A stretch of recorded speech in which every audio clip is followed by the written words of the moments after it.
ये एतराज़ ठीक है, इस वक्त इस पर रिएक्शन बहुत आ रहा है कि लफ्ज़ फोर्स जो इस्तेमाल हो रहा है ये तो मावरा आइन है, आप एक प्राइवेट मलेशिया बनाना चाह रहे हैं, आप क्या करना चाह रहे हैं, और इससे बड़ा एक तज़ब्ज़ुब का शिकार है पाकिस्तान तहरीक इंसाफ के खुद चेयरमैन जनाब बैरिस्टर गौहर खान साहब। I know it for a fact कि वो कहते हैं कि ये तो आप नहीं कर सकते, और ये करेंगे तो आप ऑलरेडी हमारे पे हम ज़ेर ताब है, तो हमारे खिलाफ तो एक और परफेक्ट केस बन जाएगा। मज़े साहब।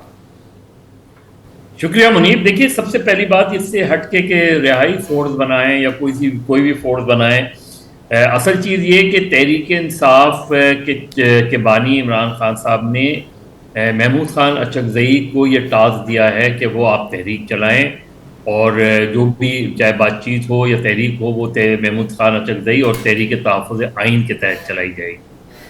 जब ये चीज़ बहुत क्लियरली डिफ़ाइन है, और ये मैं इसलिए कह रहा हूँ क्योंकि खुद तहरीक इंसाफ के ज़राए से ये बात सामने आई है और बरमला आई है कि महमूद खान अचकज़ई, और इसको कोई डिनाई भी नहीं करता कि अचकज़ई साहब को ये टास्क है, इसका मतलब है तहरीक तहफ़्फ़ुज़ आइन पाकिस्तान जो भी है उनको ये टास्क दिया गया है।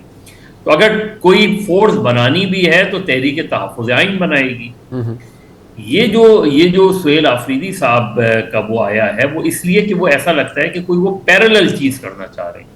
अगर उनकी ये तजवीज़ थी भी तो भी उन्हें ये तजवीज़ उसी फोरम पे देनी चाहिए थी जो फोरम है इस काम के लिए, जिसको इमरान खान साहब ने टास्क दिया है।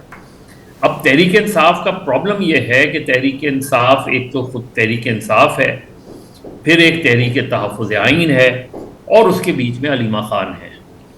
ये 3 टेयर्स में इस वक्त तहरीक इंसाफ जो है वो डिवाइडेड नज़र आती है। और चूंकि और यही वजह है कि देखें 2-2.5 साल से इमरान खान साहब जेल में हैं। तहरीक इंसाफ ने जितनी भी अटेम्प्ट की, अनफॉर्चुनेटली उस अटेम्प्ट में उनको कामयाबी नहीं हुई। दूसरा जो पहलू है वो ये कि जैसे अभी इमरान खान साहब की बीनाई का मसला आया, जी। अब ये मसला बहुत सिंपल सा था, और इसमें मेरा ख्याल है कोई कबाहत नहीं थी कि अगर उनके पर्सनल फिजिशियन डॉक्टर सर अगर मुझे इजाजत दें, मैं चाह रहा हूं मैं उसको जरा हम एक डिटेल में डिस्कस करें, लेकिन पहले जो ये वाला जो मामला है इसके ऊपर आपके नजदीक ये देखिए, मेरे नजदीक तो ये पहले दिन जब ये बनी थी उसी वक्त मैंने शायद अपने प्रोग्राम रिपोर्ट कार्ड में ये बात की थी कि मुझे ये एक डेंजरस ट्रेंड नजर आता है। ओके, क्योंकि हमने माजी में ये इस तरह का ट्रेंड पीपल्स पार्टी में भी देखा है। जब भुट्टो की फांसी से पहले जी, जब उनकी लीडरशिप कुछ नहीं कर पा रही थी तो उस वक्त मुख्तलिफ कमेटी, एक्शन कमेटी बना दी गई थी, जिस एक्शन कमेटी में राजा अनवर भी थे, उस वक्त तो परवेज़ रशीद भी उसका हिस्सा थे, मसरूर हसन भी उसका हिस्सा थे। उस एक्शन कमेटी थी वो एक फ्रस्ट्रेशन थी उस वर्कर की जो भुट्टो की रिहाई के लिए जद्दोजहद करना चाहता था, लेकिन पार्टी लीडरशिप बिल्कुल गायब नजर आती थी और वो नहीं कर रही थी। और उसी में हमने खुद सोजी भी देखी, और फिर भुट्टो को जब फांसी हो गई तो हमने फिर एक अल-जुल्फ़िकार चैप्टर भी देखा उसमें। ये सारी वो आउट ऑफ फ्रस्ट्रेशन थी, क्योंकि लीडरशिप उस जमाने में जो बाद में मोहतरमा और बेगम भुट्टो ने ये बात भी मानी, तो उस वक्त की जो सेंट्रल कमेटी थी उसने या तो वो कॉम्प्रोमाइज थी या वो खौफजदा थी, उसने बहरहाल भुट्टो की रिहाई के लिए कोई तहरीक नहीं चलाई, और वर्कर्स ने जो भी किया वो खुद किया उसमें। यही सिचुएशन मुझे आज ये नजर आती है। इमरान खान साहब 2.5 साल जेल में हैं और पार्टी जो है वो तितर बितर है और एक दूसरे पे सबकत ले जाने की कोशिश करती है, उनको एक दूसरे को नीचा दिखाने की कोशिश करती है, और अल्टीमेट जो नुकसान हो रहा है वो खुद बानी का हो रहा है, क्योंकि उनके लिए जेल से बाहर आने के एक तो हुकूमत ने रास्ते बंद कर दिए हैं, ठीक, लीगली रास्ते बंद कर दिए। आप देखें ना, उन पे केस जो है वो चल ही नहीं रहा। वो अब 1 मिलियन पाउंड वाला जो केस है उसकी अपील क्यों नहीं लगती? वो अपनी जगह एक इशू बहुत वो बड़ा इंपॉर्टेंट इशू है, मैं उस पर भी आता हूँ। इफ्तिखार साहब, मुझे सिर्फ ये बताइए, ये डेंजरस ट्रेंड तो है, लेकिन कुछ चीजें होती है वो नॉन स्टार्टर होती है, उनका फायदा कोई नहीं होता, आप करें भी तो वो आपके पर्पस को, आपका जो रिजॉल्व है उसको नुकसान पहुंचाती है। क्या तहरीक इंसाफ का भी मसला यही है? मैं इत्तेफाक करता हूँ कि फ्रस्ट्रेशन का शिकार है।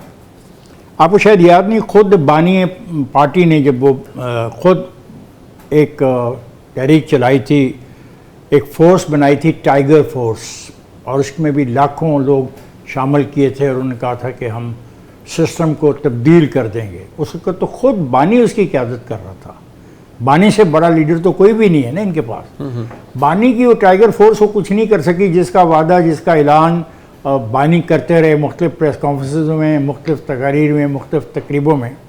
ये फ्रस्ट्रेशन है कि हमारी लड़ाई मिलिट्री एस्टेब्लिशमेंट से है, ये कोई सियासी बयान नहीं है, ये फ्रस्ट्रेशन है। ये फ्रस्ट्रेशन है, हमारी लड़ाई उनसे है जिन्होंने हमारे मैंडेट पे डाका डाला। बाई इलेक्शन पिटीशन पेंडिंग पड़ी हैं, कुछ का फैसला हो गया है, कुछ के फैसले को चैलेंज किया गया है। किस की बात कर रहे हो मैंडेट को चुरा जाने की? हमारी लड़ाई उनसे है जिसने हमारे लीडर को नाहक जेल में डाला है। आपको अभी तक ये नहीं पता लगा कि आपके लीडर के ऊपर कुछ क्रिमिनल केसेस हैं। ये फ्रस्ट्रेशन है। और फिर ये कहना, ये कितना खौफनाक चैलेंज है। इमरान खान कौम की रेड लाइन था और रेड लाइन है। ये है वो लफ्ज़ जिसकी वजह से इमरान खान को आज तमाम मुश्किलात का सामना करना पड़ रहा है। इस स्टांस की वजह से? वेल यस, बिकॉज जैसे वक्त वो गिरफ्तार हुआ तो उसने कहा ये जो कुछ भी 9 मई को हुआ है, जब भी मुझे गिरफ्तार करोगे ये होगा क्योंकि मैं रेड लाइन क्रॉस की है।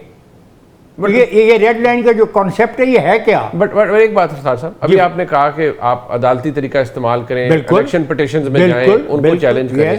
सर यहाँ वो कहते हैं हमारी एक क्रिमिनल केस में कन्विक्शन हुई हुई है, उसकी अपील 1 साल से ऊपर हो गया, नहीं लग रही। कहाँ नहीं लग रही? हाई कोर्ट के अंदर लग जाएगी। क्या होगा? तो उससे ये जो बना रहे हैं फोर्स ये लगवा देगी क्या? फोर्स घेराव करेगी अदालतों का? Besides the point, वो ये कह रहे हैं हमें हमारा जेन्युइन हक नहीं मिल रहा हमें। आप मुझसे बात कर रहे हैं सुहेल अफरीदी के खिताब के बारे में या आप कुछ और तरफ बात करना चाह रहे हैं? नहीं, मैं आपको एक रेफरेंस पॉइंट दे रहा हूं कि उनकी फ्रस्ट्रेशन की वजह ये है। उनकी फ्रस्ट्रेशन की वजह ये है कि इमरान खान की रिहाई की फोर्स बनाएंगे। ये नौजवानों को टेस्ट कर रहे हैं, उनको मालूम होना चाहिए इमरान खान कौम की रेड लाइन था और है। और ये कहना फिक्रा, अब मुझे बताएं ये कोई फिक्रा है कि इमरान खान के अलावा किसी का बाप भी मुझसे कुर्सी नहीं ले सकता? What kind of politics he is trying to do? किसको? भाई तुम्हारी पार्टी के अंदर जो इख्तिलाफात हैं और जिनके साथ तुम्हारे इख्तिलाफात हैं, ये मैसेज तुम उनको दे रहे हो। इस मैसेज का कोई फायदा नहीं। ना तो इस मैसेज से कोई फीडबैक तुम्हें मिलेगा सुबह सिंध से, ना पंजाब से, ना बलूचिस्तान से। हाँ, फ्रंटियर से मिल सकता है और उस फ्रंटियर में भी अब काफ़ी धड़े ऐसे हैं जो इस तरीक़ेकार को मानने को तैयार नहीं है। एक क्रिटिसिज्म मैं आपको बताऊं कि जब आप या चले हम अगर मैं अब बात करूं, करें आप अभी आपने कहा कि कानूनी तरीका इस्तेमाल करें, ये रेड लाइन वाला काम ये डेंजरस है। मदर साहब ने कहा ये फोर्स वाला काम डेंजरस है। उन्होंने कहा ये डेंजरस ट्रेंड है because it has a dark history behind it. एक प्रेसिडेंट है जिसका जिक्र उन्होंने किया। मसला ये है कि जब आप ये कहते हैं कि कानून के मुताबिक चलो, तो उनका क्रिटिसिज्म या किसी का भी क्रिटिसिज्म आपका पे, मेरे पे, आप पे, शायद मदर साहब पे, मम साहब पे आता है, वो यार आप किस कानून की बात कर रहे हैं? यहाँ कानून की अमलदारी कहाँ हो रही? बहरहाल मैं किसी बहस में नहीं उलझना चाहता क्योंकि मुझे मुकदमात की नोयत का इल्म नहीं है। ठीक है, ना मैं वकील हूँ और ना ही मेरे सामने उनके मुकदमात इस वक्त मौजूद हैं। बट आप ये कह रहे हैं डेंजरस ट्रेंड, ना ही मेरे सामने वो उन मुकदमात की क्या वजूहात हैं, उनकी तहरीर क्या है, इल्ज़ाम की नोयत क्या है, क्रिमिनल ऑफेंसेस की पोजीशन क्या है, किस किस्म के मुकदमात हैं, कितनी गवाहियाँ हो चुकी हैं, कितनी गवाहियाँ भी होनी हैं, क्या डिफेंस में क्या इन्होंने स्टैंड लिया है, मेरे सामने चूँकि वो डिटेल मौजूद नहीं है तो मैं बिला वजह एक ऐसी बहस में अपने आप को नहीं उलझाना चाहता।